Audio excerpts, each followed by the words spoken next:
No, I still don't have the second chapter complete. I feel terrible about it, because I wanted to get it done over a month ago, but my time management skills are continuing to spiral. As a proof, take the fact that I am recording this devlog at the time where normally I would be uploading it, and I already uploaded super late. And also the constant creative blocks I run into when trying to write dialogue are not helping. Especially since I have discovered that my two methods of getting over problems when programming, that being bashing my head against the wall and going for a walk, are both very limited in their effectiveness when it comes to writing. If the words aren't ripe yet, then it doesn't matter how much I shake my head, they won't fall out. So yes, I myself feel like I've been trudging through mud to get this chapter finished, much like the characters within it, and I only have myself to blame.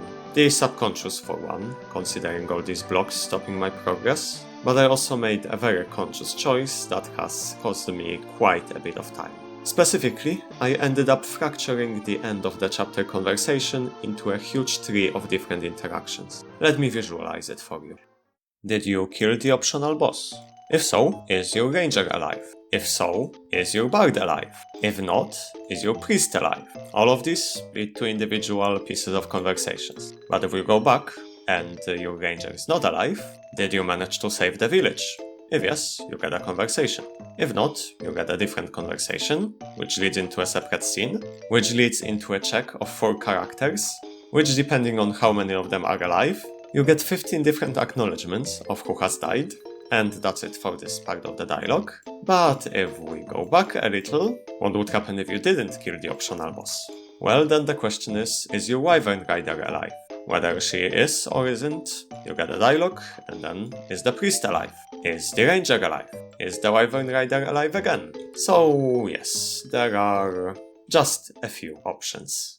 And that's not even the entirety of that end chapter event. There is supposed to be a second part of it, where you recruit Soul the Thief, and a completely different ending event, which serves as a bad ending to the chapter if you take too long to complete it. Honestly, at this point I am starting to consider finding someone who could work on this project alongside me, largely because I find it far easier to do my part on a shared project, even if that part is a majority of the work, than to do it all by myself, because of the added responsibility to not disappoint the other person.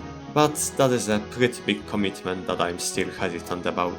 Now, a heads up, there will be a video next week, but it won't be a Divine Dream devlog, because the Murdered Guns finale is happening on Friday, and considering how much I love that series, I wanted to make something special for the occasion. Until then, farewell.